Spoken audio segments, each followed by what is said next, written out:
the City of Hudson in order on Thursday, December 4th, 2025. And we'll have roll call, please. Alderperson Hall. Here. Alderperson Morset. Here. Alderperson Wakefield. Here. Thank you.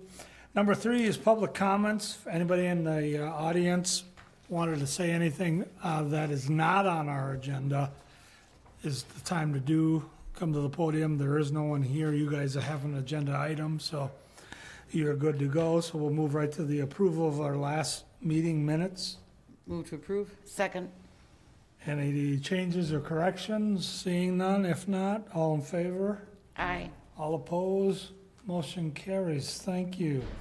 If you guys will indulge, I'd like to move number C first, because these folks are here. And then we'll go B, and then A, and then D, if that's okay with you guys. Sounds good. So the item C, border battle tug of war. You gentlemen, if you want to take the podium, state your name and address for the record. Ryan Nelson, 702 Deer Path Road, North, Hudson, Wisconsin. Ethan Gilmore, 248 4th Street North, Bayport, Minnesota. Thank you, guys. So give us a little background on what you're thinking and what you want to do. So our group here, bunch of friends, bunch of bar owners, bunch of business owners. We last year decided to get a group together and do a border battle tug of war. So last year was in Stillwater, it was our first year. We did it on the bridge. Packer fans versus Viking fans. I think we raised, after payments, we raised like over $4,000 for each, for police, fire, EMS on both sides of the river. But essentially, it's just a fun little 2-hour event. Get people together. It's always going to be the second, it's the second Packer Viking game of the year. So January 4th. Last year was December or something like that, right after Christmas. But really, it's a unique event for our understanding. Kind of small searching, like it's never really had an event like this on a bridge, or at least with state stuff. Bridge, aka hopefully future the pier. So we're essentially just a group trying to raise some local money, doing something a little bit different. And where we're at right now, essentially, is I think our group kind of had a plan. Again, we're brand new from last year. We got a little plan of like, this project we're doing, let's just get it going for a couple years, and then we will eventually kind of talk to Hudson so we can expand it and move on and grow. And partially because of MnDOT this year, they denied us this year for whatever reason that we don't think is really actually that valid. Kind of the unfortunate, if we let you do it, we have to let other people do it, answer. But we, talking to a lot of people around here and stuff like that, we would actually love to now have it on this side of the river, since the Packers did win last year. Tug of war as well as the game. But we're just looking to we really think it's a unique thing. We really think it's growing very well. We think it's going to be extremely popular over the years. A lot of great feedback, a lot of great buzz. Last year, so every year we'll do 60% of the funding or the winnings or the raised events will go to the winning side. 40 still goes the other side. So no losers in that world. I think it's a neat idea, and I like the idea that you'll bring people to town, which will patronize our bars and restaurants and shops, hopefully, and it's a nice little boost on a Sunday afternoon or evening. Yes. Yeah, and one thing I will say, it's not a long event. We're not trying to bring alcohol down there or food trucks or any of that. It takes us about an hour to set up. About an hour, we do like 5 pulls, basically we try to do 7, but last year we ended up with 5. We didn't have too many people from Wisconsin over there, so they got a little tired, even though they still won, I will say. But yeah, it's not something that we're going to be trying to take up a bunch of time down there. It's in the middle of winter. No one's really down there anyways. That's kind of how we felt on the bridge last year. And we won't close, we're not trying to close anything off. We just need it for about 2 hours, hour setup. Yeah. It takes maybe. I don't know, the lady behind you she'd argue with you, because the hot air fair brings a lot of people in on a cold winter's day. January 4th? No, We're the first full weekend of it. All right, perfect. Well, there you go. but it's still cold. It is cold. And Always as much as we like, we want more of these small events and more of these big events, because, I mean, Hot Air Fair has been around for, 37 years. That's awesome. So, I mean, again, it's unique, it's different.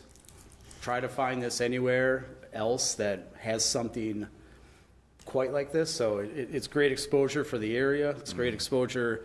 All the people that really donate are bars from all over. Not bars. I mean, restaurants, bars, local establishments. Retail shops. Yes, I mean, Eventually, so this year we were going to do it in November. Obviously, they denied us, so then we had to kind of, transition to maybe doing it over here and doing it at the later date. It would be awesome to do it before Christmas, because then actually the retail shops could get some business as well. Now people are in, hanging out. Last year, our estimate, there was probably 200 people that were signed up to do the actual tug, and there was probably another 400 or 500. I mean, there was like 600 or 700 people down there on a Sunday at like 9 a.m. And it was a ghost town when we were setting up, and all of a sudden, an hour later, there's 500 people down there. So, and they went out. The Water Street Inn was busy for breakfast, and Brian's was busy, and I think Freight House opened up. And so, any place that opens up and is ready for it, they'll get some business out of it. So it really worked out well, I thought. So yeah, Nice. and just because then people. I mean, when you're done, what are you going to do? This last year, the game was flexed to 3. This year, I'm pretty sure it's going to stay at noon, but after you're done with it, why? Because the Vikings are so terrible. You guys said that, not us. probably true. Sam over here feels that pain. agree. Yeah. Committee members, do you have any questions? Jeff, do you have any concerns? No. Other chiefs? We were involved in the event last year. It was a great event, exactly what they said, great turnout. People were having fun. We were a recipient of the funds that were raised. We get to double dip because we're both sides of the rivers. It doesn't matter who wins. Sounds It's a fantastic. good event. Well, the other thing is, you'll probably be expected to have a float in the hot air fair parade now, because Amanda Joe is going to recruit you for that. We're always willing, I mean, like anything, community-wise, over the years, I can't really name anything that, let's just say, Stillwater and Hudson, whatever this side, well, that side of the river, is done together. So, I mean, this is living here my whole life, being in the restaurant world my whole life, knowing everyone in this area. I think that's kind of why we're all excited about it too, where we've talked about it for years, trying to do something that works for both sides and, is fun, and now it actually seems like it's kind of happening, so. Very nice. I'll make the motion to approve and send it to the council for further approval. Second. Any further discussion? Seeing none, all in favor? Aye. All opposed? Motion carries. So we'll recommend it. It probably will be on the first one in January. Or, No, December 8th. Oh, I have it. December 8th. I have it on for the 8th.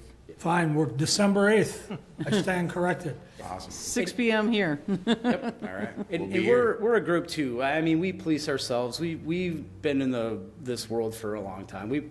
Last year, I would bet if you showed up hours later, you really would have no idea anything even happened there. So Yeah. like we live here, we love the area. So like we Everything don't will be- allow things to yeah. happen that shouldn't happen. We Everything try our will be best not to cleaned up happen. and, Yeah. We appreciate that. Yeah. Yeah. And Thank anything else you want to, we're more than willing to help. So if anything does question come up or anything like that for us, please get a hold of the chief of police. Yes. Jeff. Yeah. And I think everyone has my information. Not everyone, but Great. everyone has my information. So yeah. All right. Thank you so much. December 8th, 6 o'clock here. All right. We'll Yeah. be here. Thank you. Guys, Appreciate it. Appreciate it so much. Appreciate it. All right, item B, the hot air fair. Yeah, I gotta. Thank you, guys. Yeah, Thanks, everybody. Appreciate it. thank you. Amanda, we'll take you now. Item B, the hot air fair.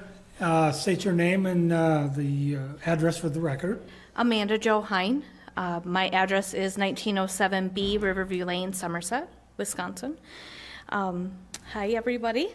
All of you guys, I think, have seen me before. So this is 37 years of Hudson Hot Air Fair. We are, you should have, I think we've got everything in the packet. We did have some discussion about the possibility of extending the parade, and after talking with everybody, it just is not very feasible to be able to extend the parade longer. We would have a lot of business inquiries for that. So we would like to keep the parade route the same. Everything back to previous of last year. Last year just being that anomaly with the construction that was at EP Rock. So we're going to be back at EP Rock this year. Okay. It's a hot air fair theme this year is going to be kind of a play on Star Wars. There's a new Star Wars movie that's coming out, so it gives us that wonderful opportunity to have kind of that following.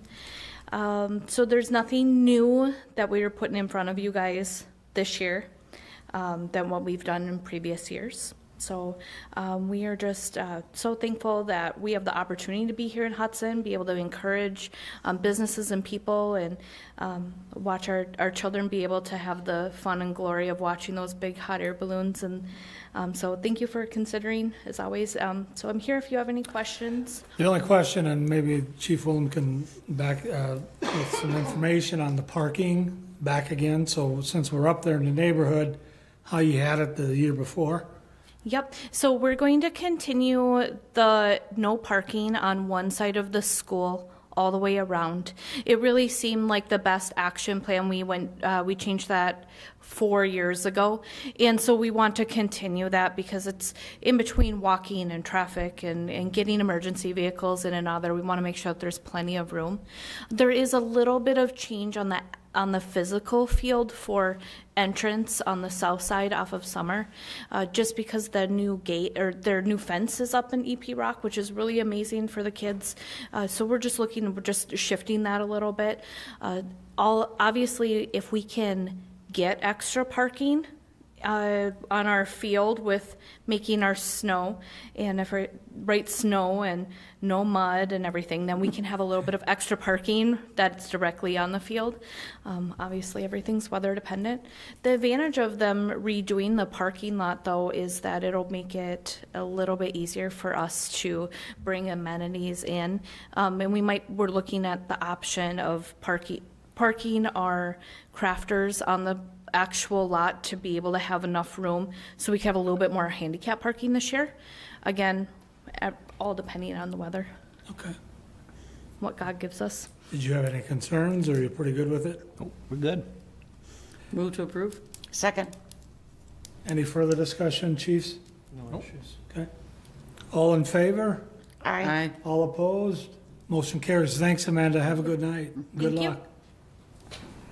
All right, back to number 8. Well, let's just do the coldest night as long as we're doing these smaller ones, which hopefully isn't smaller for you, but coldest night of the year. Jeff? Yeah, just, was this the fourth year? Third or fourth. Third or fourth year that they've done this? It's just it's basically a walk downtown using public sidewalks. It's never been an issue for us. They don't require any street closures. They have trained Crossing people guards. that help safely cross the streets downtown. So, I mean, it's not ever been an issue. I don't anticipate an issue this year. All right. Move They to have approve? they have plenty of volunteers every year that I've worked it. There's Okay. plenty of volunteers, so. I'll second. Any further discussion, concerns? Seeing none, all in favor? Aye. All opposed? Motion carries. Thank you. Now we'll go to the item A, discussion possible action on the ordering of 2 new squad cars for police department. And that was brought up at our last council meeting or two, and Jeff had wanted it on this, so we can discuss it in some depth. So Jeff. Sure. Yeah, the biggest reason, right, there was a comment of some question about it at a council meeting. So I just wanted to bring it forward to this body, knowing that, it's 2/3 comprised of finance members, and be able to answer any questions or concerns that you have with the plan to continue funding the police department with 2 new squad cars every year so that we can continue to update our fleet and get rid of cars before they start costing us an arm and a leg. So I guess for me, the floor is yours. Well, a couple questions. Number one, when I was looking into this, and I've always supported for you guys, anything you really needed. But we're insuring 27 cars, but you only have 9 operational? 25. Okay. Still, where are the rest of them? They're all operational. So we have, we took a 2013 Chevy Tahoe when EMS disbanded. We took that vehicle from them. The fire department took another one of their vehicles that they had. We use that as a general utility vehicle, right? When we have to take a load of evidence up to the incinerator in Barron County. But a patrol cars, not No, the I'm going through the list of all the Okay, go 25 ahead. cars that we have. Yeah, do that. We currently use that to pull the bolt. We take it in, take it out for service, whatever we need to do to haul that, because that's really the only vehicle we have capable of doing that. That's not feasible to be a patrol vehicle, obviously, with the mileage and the age of the vehicle. It's just not smart, but as long as the wheels are up, we're going to keep using it for the utility things that we need to use it for. Then we have our detectives.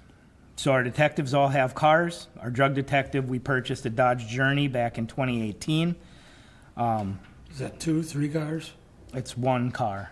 for all 3? Oh, the detectives? There's 2 detective sergeants, a general detective, and a drug detective. So they all have 4, each car? Yep. Has a car. Each detective has 1 car, Yes. okay? And then the SROs have a car. There's 2 SROs. There's one at the high school and one at the middle school. And these are unmarked or patrolled? Those are marked patrol units. The 2 Because in the summertime, those officers supplement our patrol staffing. Okay. What is the detective? Is there's 4, are those unmarked? Those are lease vehicles, unmarked lease vehicles, right? And the reason that those aren't able to be used in patrol at all is because they're mileage restricted. Okay. And then we have myself and the lieutenant have a vehicle. Those are also leases. And then the community K-9 and then the patrol K-9, obviously. 2 vehicles? Have a car each, yep, because they have to be able to transport their dog around. And then the rest of them are patrol fleet vehicles. So we have 9 that are shared amongst patrol that are general fleet vehicles. 4 of those just got up and running in the last 3 months. What is wrong with them? Nothing. It takes a long time to get them upfitted. Right. They're the newer ones? Those are the new ones that we bought. Those are the 2025s that we bought last year. Those So we 4 of bought them? 5 of them, and we just literally last week got the last one up on the road. So we got 5, So there's 4 of them, 4 new ones. 4 new ones. So we have a 2020 with 65,000 miles on it, a 2021 with 32,000 miles on it, another 2021 with 34,000 miles on it, a 2022 with 56,000 miles on it, a 2023 with 40,000 miles on it, and then the 4 brand new ones with between 7,000 and 12,000 miles on them. So there's nothing in a shop, nothing broke down anywhere sitting in a... Yes, there's one vehicle that I didn't talk about that was going to require $7,600 worth of repairs. It was a 2018 vehicle with 90,000 miles on it. And instead of making those repairs, we are going to send it to auction and it's all stripped out, the equipment's out of it, and we're just waiting for the next auction to come. Okay. Now, one of the big reasons that we assign these cars out when they get to a certain age, they get up to 70 or 80,000 miles on them, we assign them out to keep them in our fleet for another 3 or 4 years, right? Because if it's assigned, it's only going to have an average of between 8,000 and 10,000 miles put on it a year, where if it's shared in the fleet, you're going to get about 30,000 miles every year put on it. So the cars get to a certain age, we try to assign them out to extend the longevity of the vehicle by 3 or 4 years. One of the vehicles we have as a patrol sergeant is a 2018. It's got 150,000 miles on it. That car needs to go away. We have another 2018 with 105,000 miles on it. That car is going to need to go away. I anticipate significant repairs on both of those vehicles throughout 2026. If we don't get 2 new cars, we're going to be out 2 cars because we're going to have to remove them from service. They're just going to be too cost effective to fix.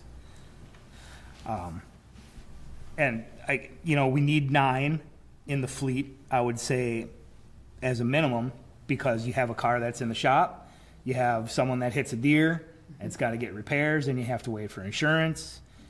We have 5 or 6 people on the street, when our day shift and afternoon shift are working at the same time. You got to have extra cars. If someone's gone at training, you have to have extra spare cars around, right? Yep. Not all 9 cars are being driven 3 shifts a day, right? But that's kind of by design, so that we're not just, it's not back in the day when we had 2 cars that ran patrol 24 hours a day. If one of those cars went down, you had someone, sitting in the office twiddling their thumbs. Mm-hmm. And we don't have just 2 people working anymore, right? We have between 2 and 7 people working at a given time. Sure.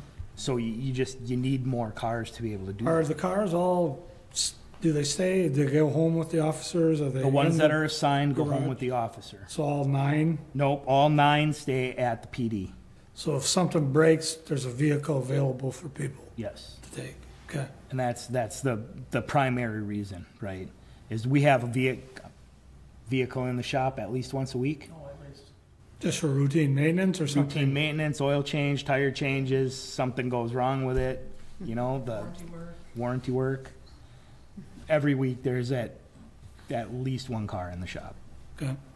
And we're at the disposal of when the shop can get to it, right? They try to make us a priority, but that doesn't necessarily mean they have the parts, so the car might sit until they get the parts from another manufacturer, or they have to send down to Tennessee or some manufacturing plant to get the part.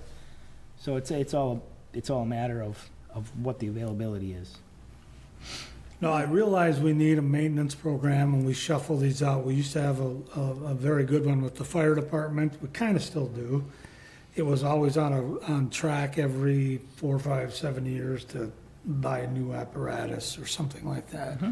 So it's important. It does save that we do that. Is it a need or is it a want this time around? Now, what I just heard you say is that next year you could get in trouble without these 2 new ones. Big trouble. And because something. We have 2 cars that really should have been gone this year, right? That we're hanging on to them for another 2 years or another year. Yeah. Because theoretically, we should be getting 3 or 4 cars every year to be able to cycle these older cars out. But I understand. Whose theory? Well, because, you got the 148,000 miles and 105,000 miles. Then we have 4 cars with over 80,000 miles on them. Well, those are going to be 96,000 miles next year. Yeah, and they're hard miles. Yeah. And that's the other thing we have to keep in mind. If anybody remembers I don't know the comparison between the hybrid vehicles and the gas engine vehicles, and the amount of idle time that these cars get, and each hour of idle time equals 30 road miles. This car that's got 148,000 miles on it probably has the equivalent of close to 600,000 miles on that car. It's an EV. No, that's a gas vehicle. Yeah. EVs didn't come into play until 2021. And are we realizing our savings by purchasing these EVs? In that calendar year, we pay for the extra cost of the EV. Okay. And the separation from the cost of the EV and a gas engine has gone way down because of the technology. Okay. It used to be about $7,000 difference. Now I think it's like $3,000. Ooh, that's good. So it's very significant. So probably in 6 months' time, we probably pay that difference off. And the cost repairs between the 2 haven't been an issue? We haven't seen. Okay. Like I said, our oldest EV vehicle is a 2021 vehicle, so it's 5 years old now. Will be 5 years old. we haven't seen a drastic increase in Okay. costs for that. Now, something happens to the batteries or something, that may be Yeah. a different Yeah. story. We just haven't realized those yet. Okay. And if that's the case, then it becomes even more important to cycle vehicles out quicker Sure. so that they don't get to that point. You can understand the position we're all in with the budget constraints, and, I get it, it's capital X, but Well, and that's the other either way, thing. it's a and tax I expenditure. I do understand, but years ago, that used to be part of our operating expense, right? And then in the interest of keeping budgets lower, we pulled it to borrow for it, which is kind of silly because you're paying for 20 years on something you have for 7. But you kept the funding there. Now, it was kind of a punch to the face when I heard you say, do we really need these? Because we've always needed them, and we've appreciated the funding. But just because we've moved the funding doesn't mean the need changes. Yeah, but I wouldn't be doing my job for the constituents who pay the bill Yeah. if we don't ask the questions of is it a want or is it a need? Yeah, absolutely. What you're Yes. doing as a professional opinion is telling me it's a need. Yeah. Not Yeah, a as it want. is right now. And, there was a plan in place where we were going to try to grow the fleet and give everybody an assigned vehicle, because there's a lot of research out there that those vehicles are better taken care of, they're better maintained, they last a lot longer. We're just not there. I don't think we'll ever get there. So as of right now, I think we're in a good place, but we have to try and maintain where we're at. So hypothetically, could you do with one? One car? I mean, we could, but then Of course, you're not be going to say behind the eight- no. You're not Well, we're going to gonna say. be behind the You're eight going to ball say again, yes because then there's gonna be 3 or 4 cars that we gotta get rid of, and now we're 3 short. Okay. And we're gonna spend more on the maintenance of the ones that we're keeping. Yeah, when they get over 100,000 miles, they really start to add up the maintenance costs. Do the EVs have more maintenance, have any, okay, the highest, Our Miles, highest miles. mileage EV right now has 55,000 miles okay, on so it. we don't have that point where we can compare those yet. Is that 2 years old? It's a 2022. How many EVs do we have? I didn't put that on my spreadsheet, Joyce. 1, 2, I caught you. 3, 4, 5, 6, 7, 8 of them. Wow, okay. We've bought 8 EVs over these years. Okay. We bought more than that, a couple have been totaled. Yeah, okay. We currently have 8. Sam, is it true we're only spending, we're paying on insurance for 27 cars? Did his total come to 27 or 25? Well, one of those was the parking car. Oh, And then we still have insurance on the one we just stripped. That's at the Until fire you get rid department, of it, public works yeah. garage, waiting for auction. We will keep it on insurance until it's out of our hands. I'm wondering if you and Sam can put the spreadsheet together and send it out to all the council Sure. of the vehicles, the mileages. Something that looks like that. Exactly. Making my job easy, chief. I do my best, Sam. And then you can verify what's insured, what's not insured, what's in service, what's not in service. I'll get with Becky on this list and Okay. Okay. make sure that we have the records up to date. Yeah. Any other questions or? I'll move to approve the, Well, the only other thing I'd like to add is, I don't know if you've read the issue sheet. Yeah. I did. I'm asking for another utility hybrid, but I'm also asking for a pickup truck squad car, a responder. So it's an F-150 instead of a utility, right? We usually get 2 utilities. I'm asking for 1 utility and 1 pickup truck. The reason for that pickup truck is just the size of these bikes and different personal property that we have to move along. They don't fit in the SUVs. So we need something bigger that's available to officers to grab, to be able to, especially these e-bikes, not the off-highway motorcycles, but the e-bikes. They're giant, and unless you take them apart, which, I don't think any of my guys are gonna do, they're just not gonna fit in a car. So they don't have a hybrid option, but the pickup is actually a little bit cheaper than the utility for some reason. So I just wanted to make sure that you guys understood what I was asking for. So you don't really need $200,000. Well, it's not, that $90,000 is to purchase the You vehicles. gotta outfit them for Yeah, the, but It costs about $28,000 per vehicle to outfit it. geez, since And when? that doesn't include the computer, that doesn't include the rifle, that doesn't include all the equipment that goes in it. And are you accounting for that with this, or do you spread that out? That's what that $200,000 ask is. It's $100,000 per vehicle to buy the vehicle and outfit it. With a new AED, fire extinguisher, all the stuff that we carry in our cars, the rifle, the computer, Sure. the camera system, the radio, the radar. Will the pickup truck have a back seat then also? Yep, it'll have a back seat. We'll set it up probably with a half cage like our canine cars. And then on the other half is where we'll store our equipment so that we can keep the back of the bed open, be able to haul things. You can certainly put a motion out, but I would like to see this just go to full council for full conversation.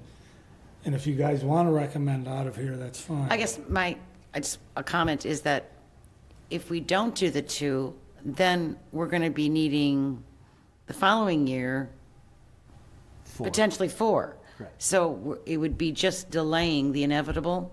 That's what I'm kind of hearing. Yeah. I'll make the motion that we send it to the council with our approval. I second that. And just so you know, I did put this on for finance for the 8th. I saw that. To talk about it. And then it got pulled from council so that council can talk about it. I think that's gonna go on the 15th. So we'll talk about it at finance on the 8th. And then it sounds like full council on the 15th for that special meeting, Okay. if that's okay. Okay. Any other questions? Concerns, Jeff? No, you floated it that there was questions, so Yep. I wanted to make sure we brought it up so that we could flush those We questions need to out. do that every year. And ask me what you want, what you need to know. I'm not trying to hide anything, so. No? Okay. All right, all in favor? Aye. All opposed?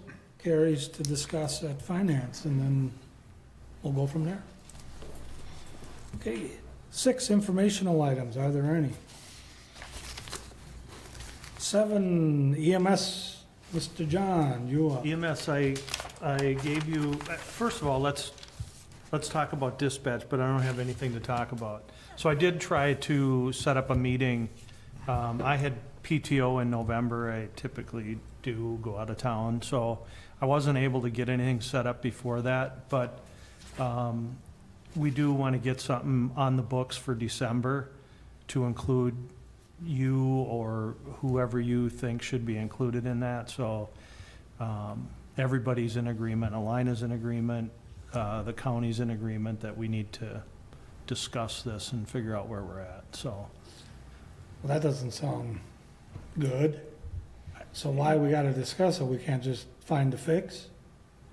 Well, I think they're working on a fix, but Terry's comment to me was, you guys deserve an answer to what's going on. Absolutely. So, Okay. I don't know.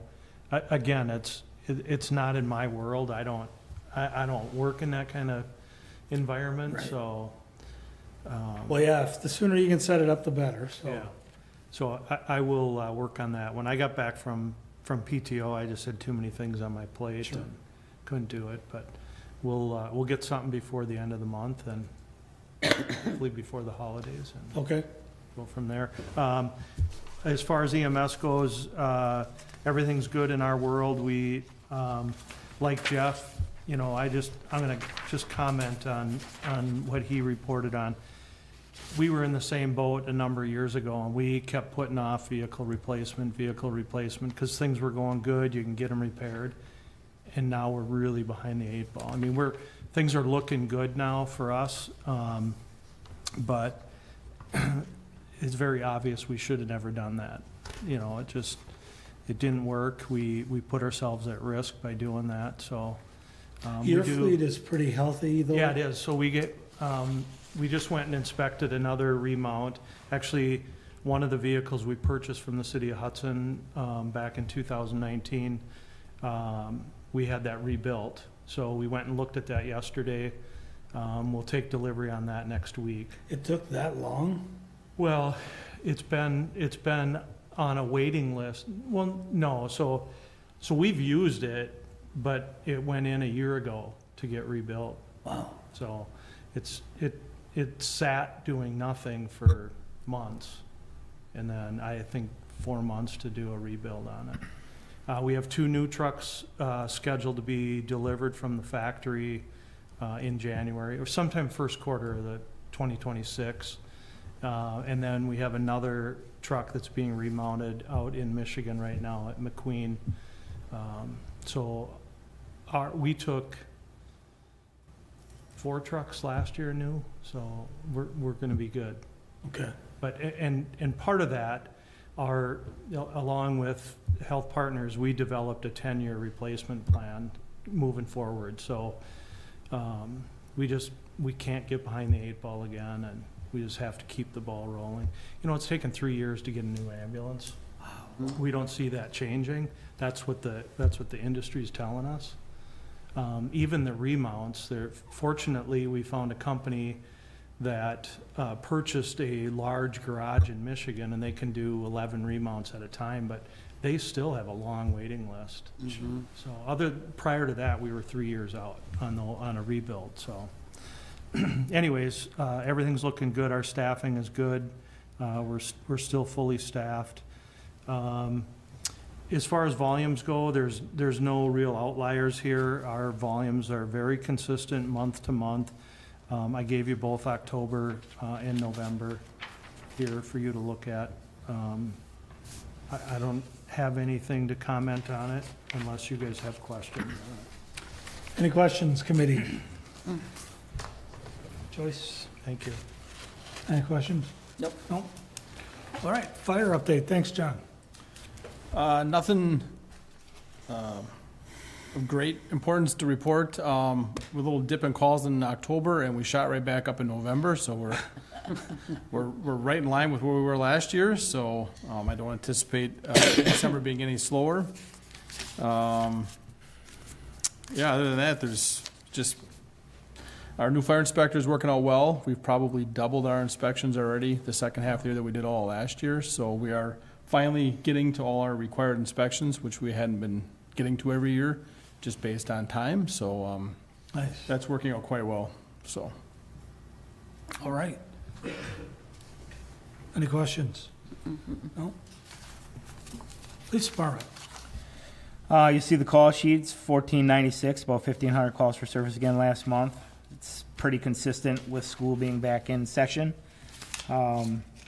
Still on pace for a record year. Some notable cases from the month of November. We've had 2 online juvenile sextortion, solicitation, and exploitation cases that are both being actively investigated. You had a robbery/kidnapping. November 15th, multiple suspects took a victim to an ATM and forced the cash withdrawal. That subject has been arrested with charges filed. Investigating 2 sexual assault cases, adult on adult sexual assault cases. Those are both active right now. The Friday before the deer hunting opener, we were called to a domestic disturbance. A male subject pointed a rifle at his female partner and threatened to kill her. He refused to come out of the residence, which resulted in a ERU call out. That lasted for about 6 hours before he finally came out of the house with the help of a little bit of gas munitions. He was taken into custody without incident and is being charged with his crimes on that. Other than that, that's all I really have to update. And the nice thing I heard about, and not trying to say to make that situation, but I heard that you used the drone for the first time. We did actually use the drone before the sheriff's office ERU team was on scene.